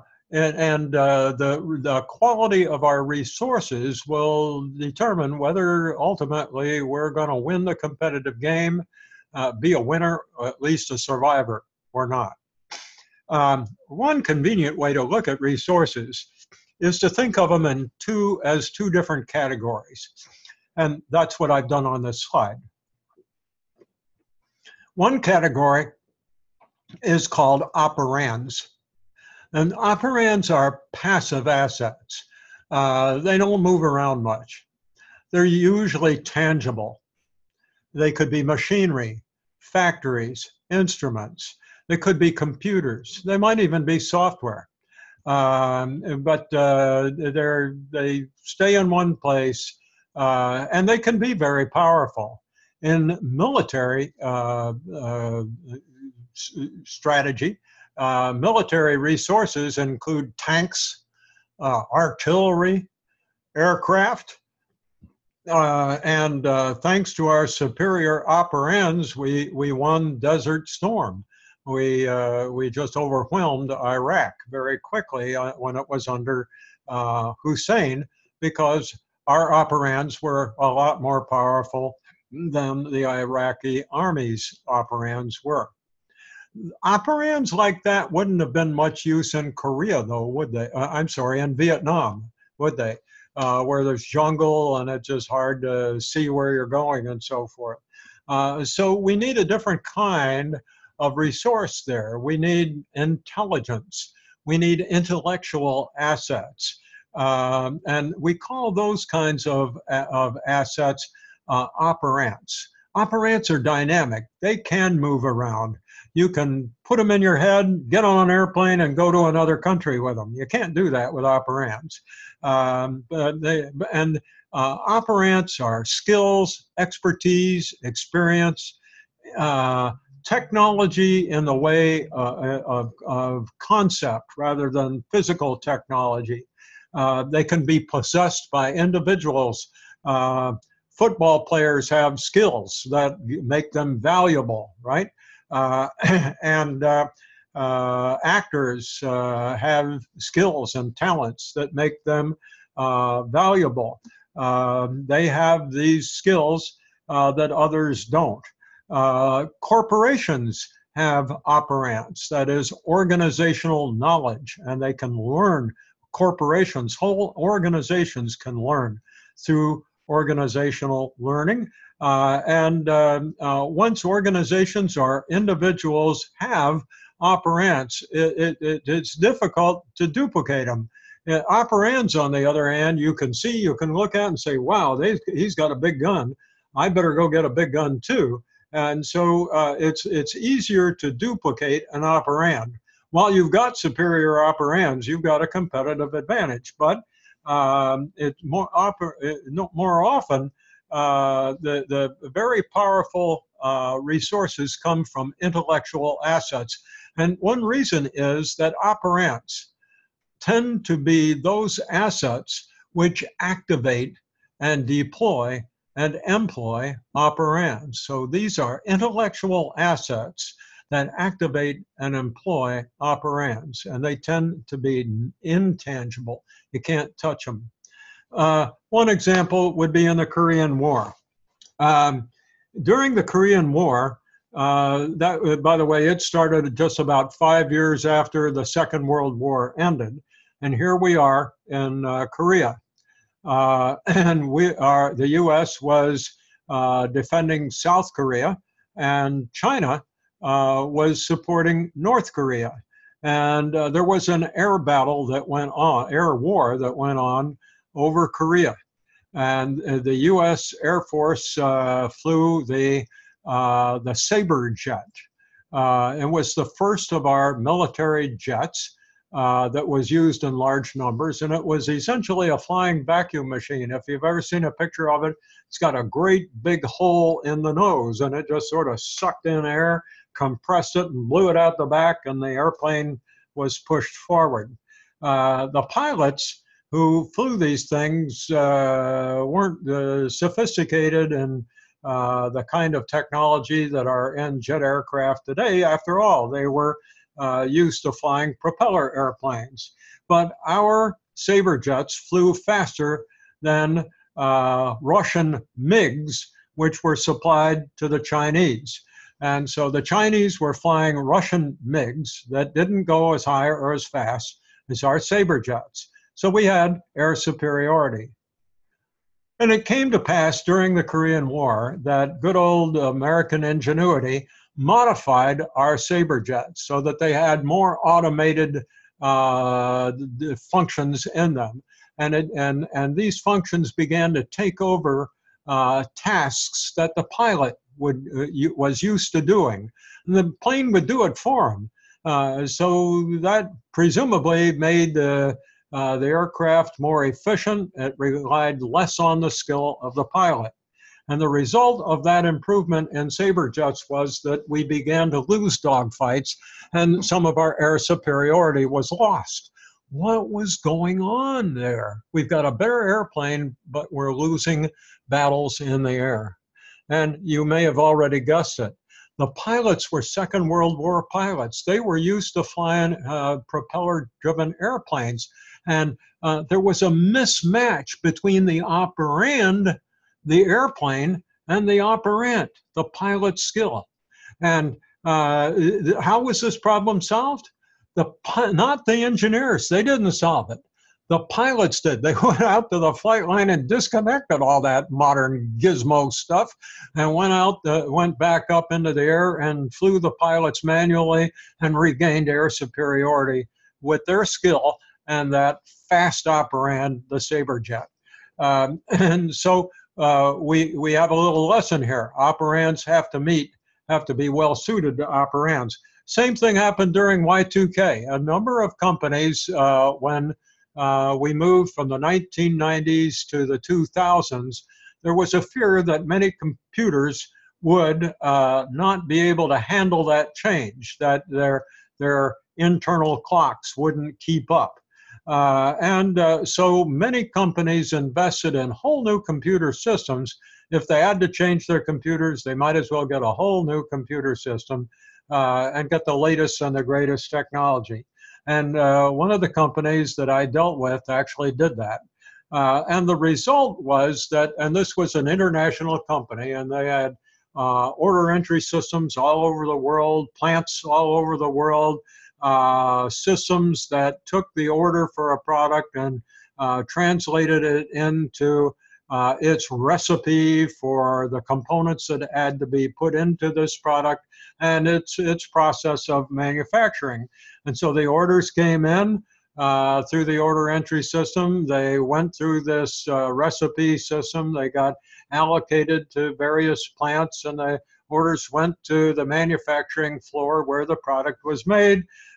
This happened to be a plastic product that it comes out in the form of beads, little dry beads, with lots of different ingredients mixed together before those beads are formed. And they're poured into great big drums and shipped to their customers, who heat them back up and melt them and make things out of plastic with them. And so the order for a particular kind of plastic compound would come in, go through this process. The beads would be made. The label would be placed on the drum, and off to the customer it would go, who would then take the beads out of the drum and pour them into their process to make their parts out of plastic. And guess what? The product was not what the customer ordered. And the only way the customer was found out was when they made products that did not perform as they should have, because the plastic wasn't made out of the right components. And it became very difficult to figure out just exactly why that was happening, why the right things weren't happening. The system was so complicated that it was awfully difficult to solve that problem. It became a whale of a problem. And again, what happened was that even though the people were trained for this new system, that everybody wasn't trained the right way, and the components weren't integrated the right way. The system was not properly integrated. The people's skills were not integrated. So we had the operand up here, and we had the operant down here. And it was a disaster, a very costly disaster. So here we have two case histories, two illustrations that demonstrate that operants and operands must be well suited to each other. If you're going to have a competence, you've got to have assets, operands, and operants that are well suited to each other, and they will collectively form a valuable resource. Okay, just having great equipment or highly skilled people without the other rarely results in competitive advantage. So supposing you've got a high-class scientist who gets put into a laboratory full of junk, you're not going to get much out of that laboratory. On the other hand, if you've got an idiot scientist put into a laboratory full of elegant equipment, God knows what's going to happen then. You're going to blow something up. So you've got to have match. If you're going to have high quality assets, operands, then you need high quality skills to match them. Strengths occur when you have both superior operands and superior operands that are well matched to each other. And when you have that, you have distinctive competence. And all that is needed after that, or is a firm's capability to make the best use out of those strengths, those competences. Okay, so what do we mean by superior operands and superior operands? And a guy named Jay Barney, who was at the time at Ohio State University, I had a number of seminars with him at the Academy of Management meetings over the years. And he wrote a very famous couple of papers, actually, one more famous than the other, and where he characterized superior resources, and I've extended the term to say operands and operands. Whether operand or operant, to be superior, the resource must be valuable. You know, we're not talking about trivial things here. So with our warfare metaphor, a superior piece of artillery that shoots shells longer distances than the other guy and bigger shells, that's valuable. A better pistol? We're probably not talking about pistols here. So it's got to be valuable. It's got to be something that really counts. Second, it's got to be rare. Okay, if we have it and everybody else can get it, then it's not superior because it's not better than the others. But if this thing is hard to get, then and it's rare, then that adds to its superiority. If it's difficult to imitate, just because we've got a big gun doesn't necessarily mean that somebody else, when they know we've got a big gun, can't go out and make a big gun too.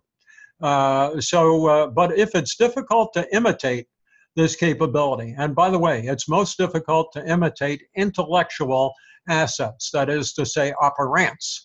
They're the most difficult kind. You can put them in a brain, you can't see them, you can move them around. You can't move a gun around very easy. You can, but it's difficult. To the extent that it's inimitable, a superior operand or operant is certainly more valuable. And non-substitutable. Remember Porter's 5 forces. Just because you've got a bigger gun, maybe somebody else has better rockets or jet aircraft that can blow your guns away. So it can't be substitutable. You know, whatever it is that you've got, the benefit that it gives you,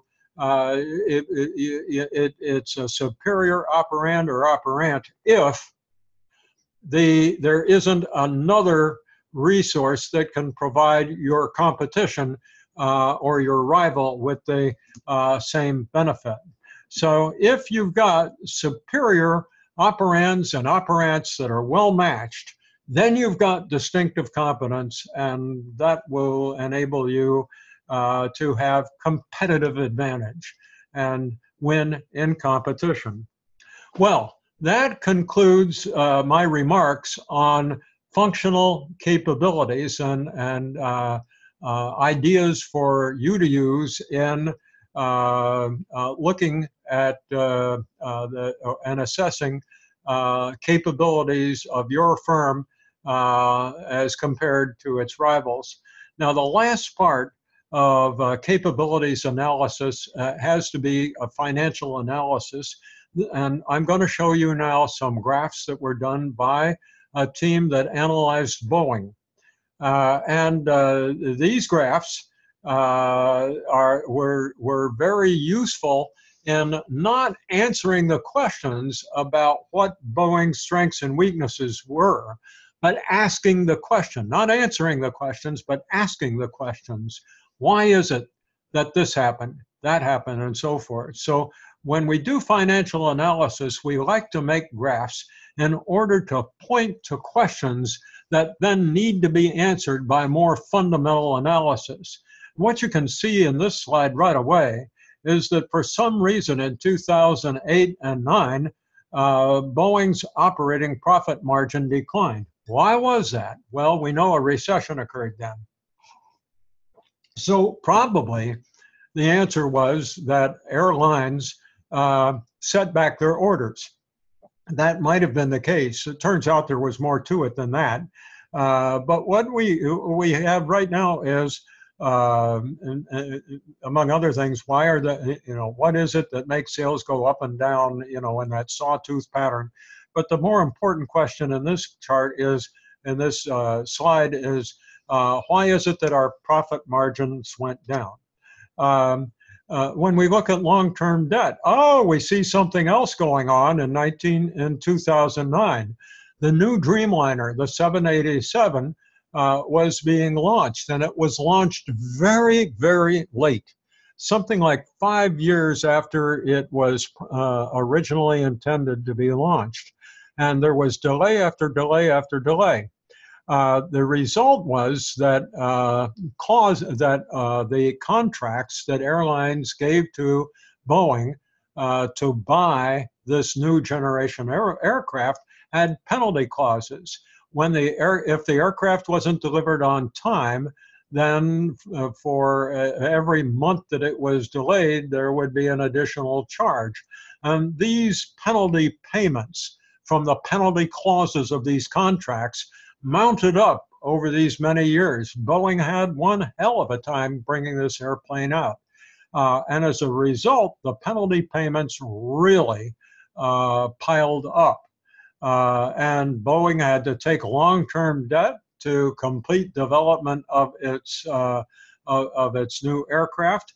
But you can see on the bottom of this chart something else happened, and that is that these penalty payments whittled away shareholder equity until there was none left. The liabilities eventually exceeded the assets at Boeing. Its net worth went below zero. This was a very hard time for Boeing. Everyone knew that eventually Boeing would solve the problem. If this was another company, it could have been acquired. It could have been taken over. It could be broken up. But this was a life-threatening emergency for Boeing, because companies usually don't last very long when they have negative shareholder equity. So again, why? Why did this happen? Of course, the answer was the penalty clauses.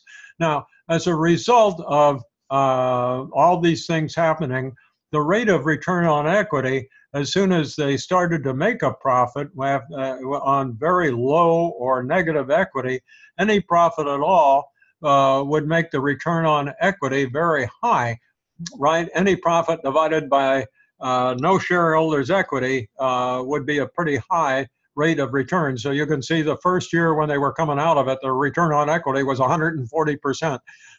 That's almost comical. And it was about 120% the year after that. Return on invested capital, the total of debt and equity, was a lot lower and much more reasonable. This brings us to leverage. Now we'll talk about leverage in class, but just look at this diagram for a minute. The circle represents the total of capital invested in the company. That is the sum of debt and equity. That's it. That's how you calculate invested capital, the sum of debt and equity. So in the top chart, you can see that debt is about a quarter of total invested capital. That quarter is the leverage ratio. So the leverage ratio in this case would be about 25%. In the bottom, you can see that equity is only a quarter and debt is 3/4. So which company has the highest financial risk, the one on the top or the bottom? And I hope that you're going to tell me that the one on the bottom has the highest financial risk. And the one on the bottom would have a leverage ratio of about 75%. All right. And so the leverage ratio is a measure of financial risk. And you can see that in Boeing's case in 2008, debt divided by the total, by the sum of debt plus equity, which was negative, went over 100%. And so, again, these charts bring out the strategic issues, the questions that have to be answered. And the graphs get a little more detailed. They can get into other kinds of profit margins, like the gross profit margin and so forth. But what we're trying to do with these graphs is not answer questions, although some of these graphs did that, but rather to raise questions which the fundamental business executives have to get the answers for.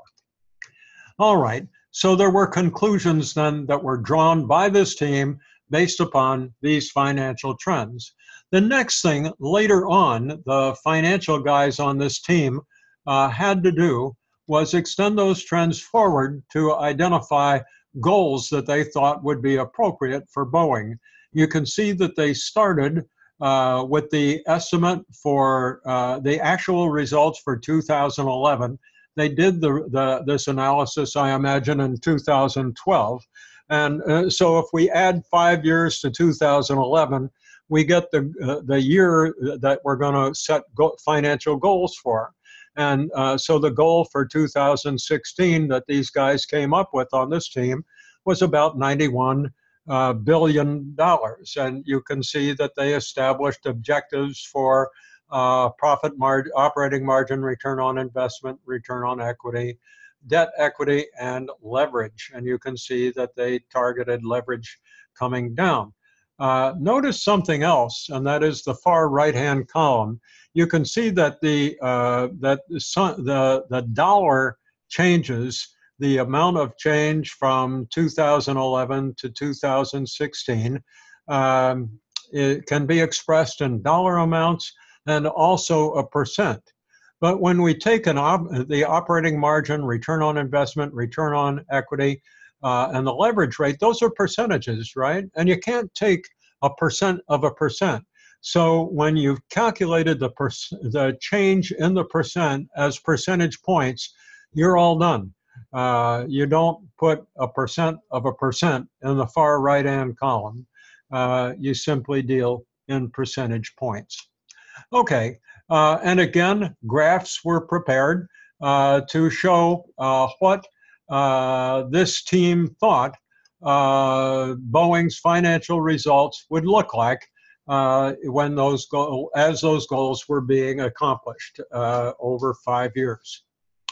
Now, to wind up this video and this two-part series of videos on gathering the evidence, I'd like to show you just a couple techniques, or more than a couple, 4 techniques for rationalizing the evidence that you've gathered about the external environment and internal capabilities of the firm, how to rationalize these.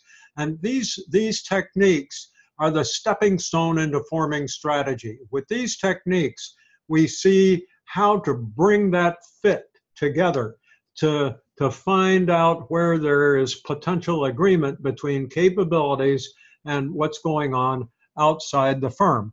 Now, we've already done that one time. Actually, we've done it a couple of times with Kenichi Ohme's little matrix. Well, we did it with the SWOT analysis, so we certainly don't have to go over that again. And so that'll take us to the BCG matrix, named after the Boston Consulting Group. I've called it here the growth share matrix, just so you are aware of what the 2 dimensions of this matrix are, which is the market share held by a product or a business owned by a company. So some corporations have numerous businesses, like General Electric, or it may be a single company that makes a variety of products or groups of products, like 3M Corporation makes many products, many different groups for various markets. And so they can be placed on a diagram like this, just like the various businesses owned by General Electric. And the other thing we want to know for each one of these product groups or businesses is, what is the growth and demand for that product? Now, the rationale, the logic for this matrix, which was developed by a guy named Bruce Henderson back in the 1960s, was 60s or early 70s. Now, I think it's late 60s. But Henderson explained this matrix, the logic of it, in terms of the life cycle curve. What he was looking for was a balanced portfolio to have things going on at each stage of the life cycle. So let's start with the latest, with the maturity stage. And in a mature stage, the market isn't growing very fast anymore. And if your company has a star, if your company has a high market share of a slow growth market, then it's called a cash cow. It's called a cash cow because since the market isn't growing anymore, it is not necessary to plow a lot of capital into new capacity, new machinery, new equipment. You're not going to invest in a lot of new working capital for inventory and receivables and the like. So when the company makes profit, and since it's a leader, since it has a high market share, it's probably making pretty good profit. That profit doesn't have to be plowed back into the existing business, but it turns into free cash flow. And that cash flow can be used at the other end of the life cycle, where companies or products or businesses are just getting started, or even acquisitions of firms that are just getting started, if you remember that consolidation curve. And so companies often have a number of small businesses that are growing in their garden, and the cash flow from the cash cow is what's cultivating, fertilizing that garden. Sure, you need bank debt too, but to the extent that you got free cash flow, it really can help. Now, some of those ventures are going to get into the growth, are going to move into, or are already in the growth stage of their life cycles. And if they gain high market shares, they become what are called stars. Now, those stars are still growing, so their working capital requirements are still growing, and they still may need new capacity, and so they usually don't generate much free cash flow. Frankly, they probably still need some financing from those cash cows or from the bank. So we don't look to them for free cash flow, but we do look to them for growth and of sales and earnings. And so these are the profit generators, the stars are. And what I always tried to do as a consultant is help my clients achieve a balanced portfolio of businesses or products. And if you have a balanced portfolio, as portrayed in this diagram, you're looking really good, because some of those ventures are not going to make it. They're going to deteriorate down to dogs and be thrown away or sold. But some are going to make it over to the star category. Later on, the stars are going to quit growing in their life cycles, and they're going to become mature. And the result will be that they'll become cash cows. Now, eventually, cash cows sort of move over to the right, because unless the life cycle flattens out and stays in the maturity stage, which isn't so bad, but some cash cows sort of wither up and go away, and so you have to always be ready to replace them. And if you've got a portfolio like this one, I used to call this a cash pump, because basically you've got sources of free cash flow, cultivating your ventures, which are hopefully becoming stars eventually. They become cash cows, and this process goes on and on. When this kind of a framework is established, you're looking really good. And this diagram here represents or portrays a very strong corporation financially. Okay, now let me make sure. Yeah, here we have another kind of a matrix. It's called the GE McKinsey multi-factor matrix, because it was designed by the McKinsey and Company consultants at General Electric. We can use this multi-factor matrix to do pretty much the same thing that we do with the BCG matrix. And we can, that is, to make decisions on which businesses to invest in, which parts of our portfolio need to be built up, where we have adequate investment, where we've got an adequate collection of businesses, and so forth. The multi-factor matrix then would be useful in an industry where we don't know what the growth rate of the market is. The market or the industry may be very amorphous. It may be highly fragmented, and we just don't know how fast the industry is growing, and especially we don't know how fast the market is growing. And we can't pin it down. We don't have the data to do that with. And we don't know what our market share is, because there's so many little companies in this industry that we just really, it's like restaurants' market shares in a particular region. I mean, it's hard to come up with those numbers. So we can ask a different question. Is this industry attractive? There are a lot of ways to answer that. Does this industry require the same kind of technology that we have? Is this industry, does it have growth potentials that are attractive to us? Is this industry likely to move into markets where we've got resources and so forth? And how strong are we? And we can answer that in terms of manufacturing. We can answer it in terms of critical success factors. That would be a very good way to do it. And when we get to industry attractiveness, you already know how to establish one very good way, anyway, to establish industry attractiveness. You've got that tool, right? You already know it. don't you? What is that tool? Right, it's Porter's Five Forces. Porter's Five Forces will give us a reading on industry attractiveness, that is, its profit potential.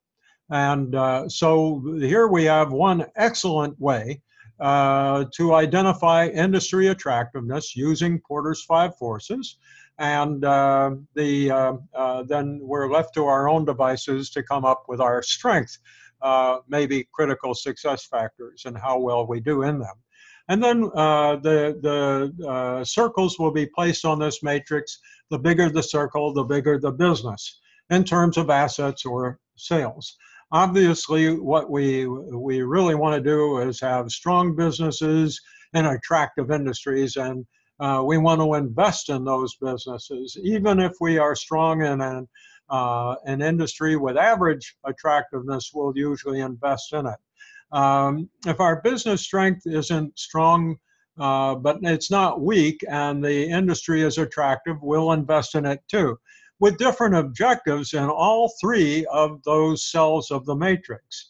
If we're somewhere in the middle, you can see manage. There are three cells where we manage selectively for earnings, because it's not our condition, our situation isn't awful.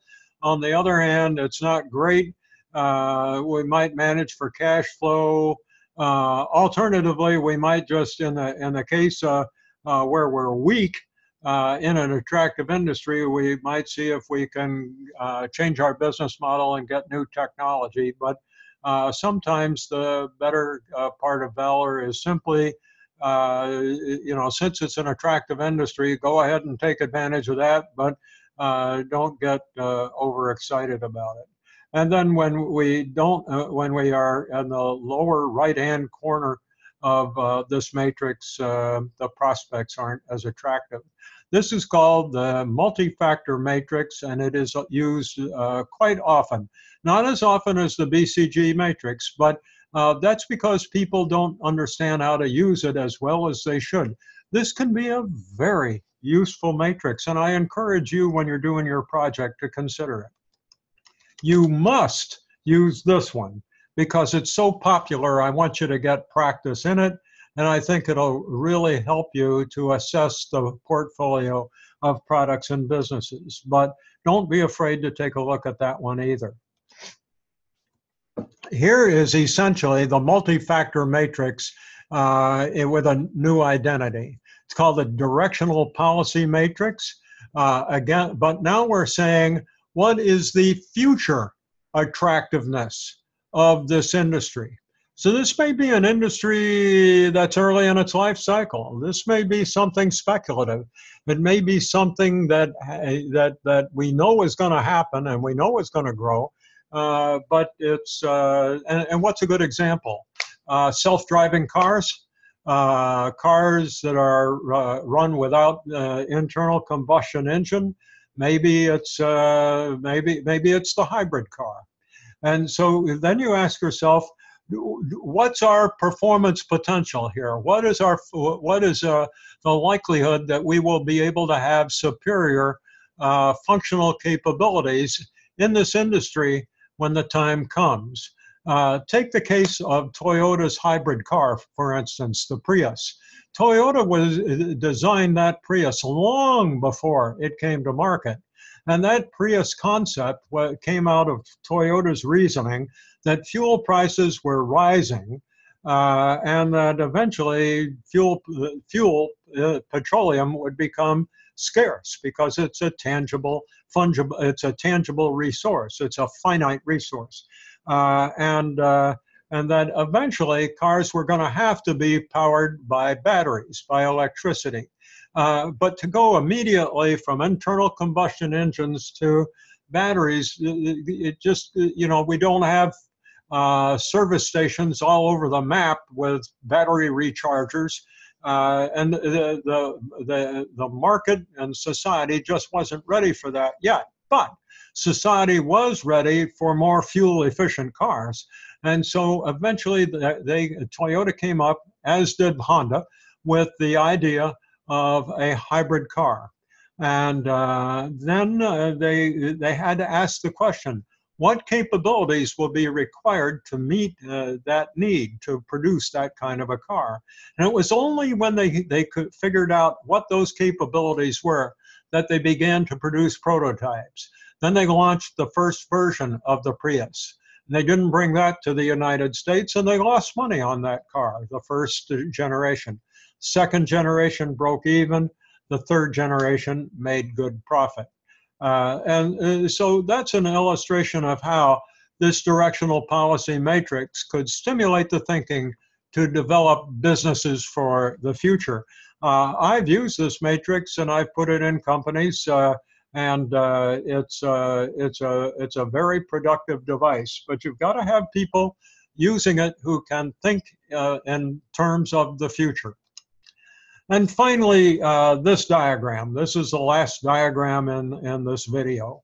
It was done by Charles Hoffer, that guy who came up with the notion of contingency planning, or the contingency theory.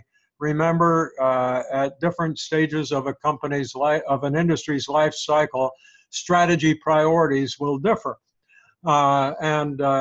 So his idea was that you make a matrix like this. You don't have this sequencing of circles the way I've done. I've used this to tell a particular story. But the circle represents the size of the industry that your subsidiary is in, or the market for the product category that your product, if you have several products, is or are in. The shaded wedge, the dark wedge, represents your market share. And at the beginning, in the embryonic stage, frankly, both of those little circles in the lower left-hand quadrant would be overlapping. I just separate them so I could describe two different companies, but essentially everybody's got a low market share. We don't know what the size of the market is. Everything is just getting started in an embryonic industry. Nobody has a real strong competitive position either.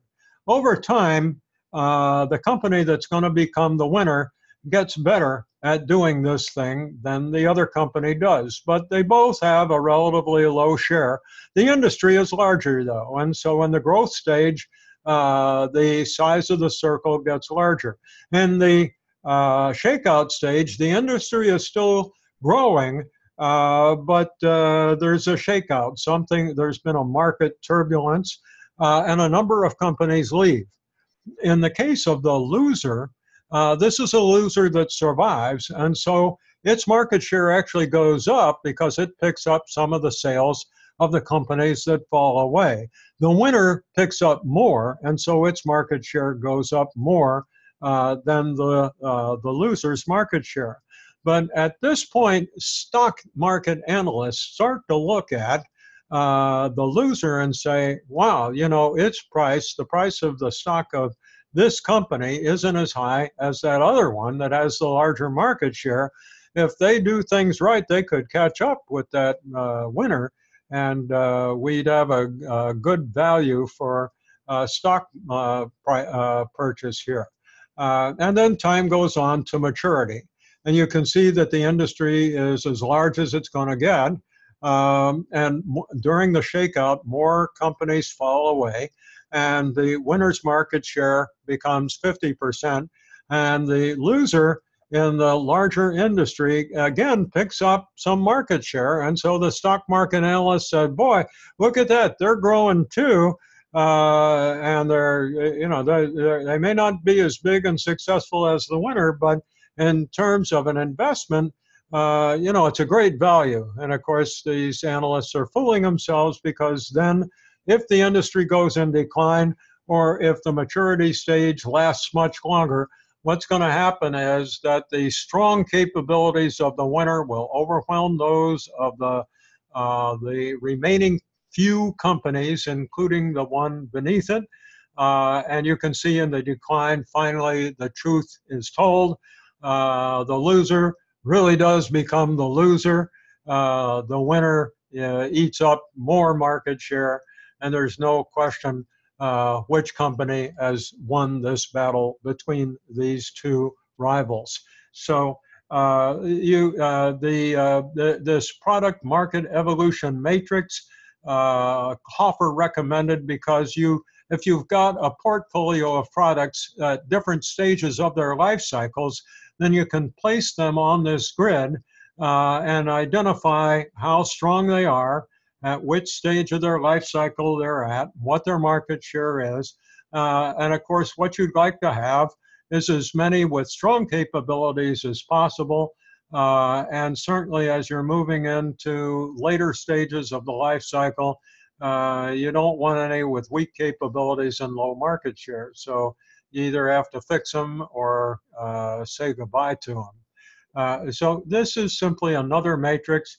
Frankly, it is not used very much at all. And to be candid with you, I've never used it in working with companies as a consultant, but it's in some textbooks, and I wanted to offer it to you as another option in your casework. Well, let me come back to the screen here and conclude this video by thanking you for your patience and taking all the time that was required to watch it, and to acknowledge now that we have concluded these two videos on gathering the evidence. And if you've watched both of these videos and maybe printed out the PowerPoint slides and taken notes on them as we went through them, you've got a pretty good idea of what's involved in gathering evidence to make strategic decisions.